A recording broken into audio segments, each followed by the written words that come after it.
Hey guys, today we are testing out the latest recipe from Emma's Goodies. Welcome back to my channel. I have been using my blender a lot these days. In my last video, I tested Rosanna Pansino's 3 easy ways to make dairy-free ice cream. I used my blender a lot in that video, and today we are going to be using it again. Emma just came out with this video, how to make 1-minute lazy chocolate cake. Now, when my brain hears that there's a lazy way to make chocolate cake, sign me up. I have never tried making a cake in a blender before, so I'm very interested to see how this is going to turn out and see how it tastes. At the end of this video, I'm going to give you my full thoughts and review of her recipe. Before we get started, please hit that subscribe button. Make sure you comment. I enjoy reading all of you guys' comments. Let's get started on this lazy way to make cake.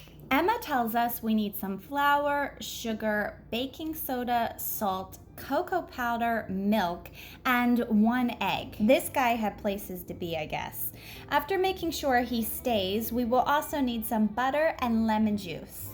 In her video, Emma used an 8-inch round cake pan. That's what we're using. After buttering it, putting the parchment paper down, and putting more butter on top, this guy is ready. We have our blender out and ready to go. Add all of your wet ingredients first. That was Emma's advice, and then all of the dry ingredients.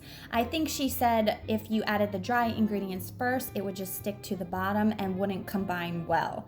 After all of the ingredients are in there, you can see the baking soda is reacting with the lemon juice. Pretty cool. We're going to blend this guy for 30 seconds. I scraped my blender because there was a little bit of flour residue on the sides, no big deal. I poured him into our prepared pan, and we will bake this cake at 350 degrees for 20 minutes. It smells really chocolatey in my kitchen, so after it was done baking, I did the toothpick test. It came out clean, so 20 minutes was perfect. We're gonna let him cool off for 5, and then once it's a little cooled off, we will flip him out onto a wire rack to cool completely. I must say this is the fastest cake I have ever made in my life, and it looks pretty good. Emma's frosting only requires 4 ingredients: powdered sugar, cocoa powder, milk, and salt. That's it. All you gotta do is add the powdered sugar, cocoa powder in a large bowl with the salt, whisk it up really well until those cocoa powder lumps are gone. Add your milk, whisk again until it's completely smooth. This glaze reminds me of a mirror glaze. You pretty much just pour it over, kind of smooth it out on top with your spatula, and it does the work for you. It looks glossy and beautiful. Just a warning, this cake is very satisfying to cut. It's so soft and tender, and it looks so chocolatey.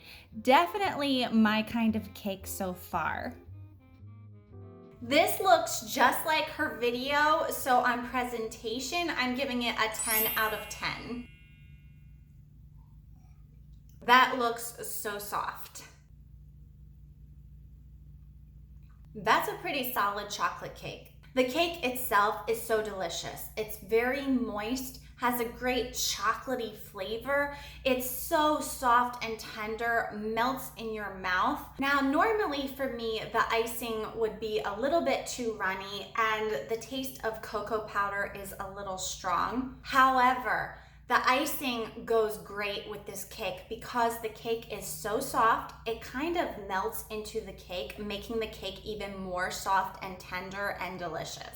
It goes together perfectly. My taste rating on this cake, I am going to give it a 9 out of 10. It's really delicious, so easy to make, and if you're having a bad chocolate craving, just whip this together and you'll be fine. Thank you so much for watching this episode. I have a lot of good content coming your way. I'm going to be trying stuff from Preppy Kitchen, more Emma's Goodies, and definitely a few things from Tasty as well. I hope you guys have a great day, and I will see you soon in my next video.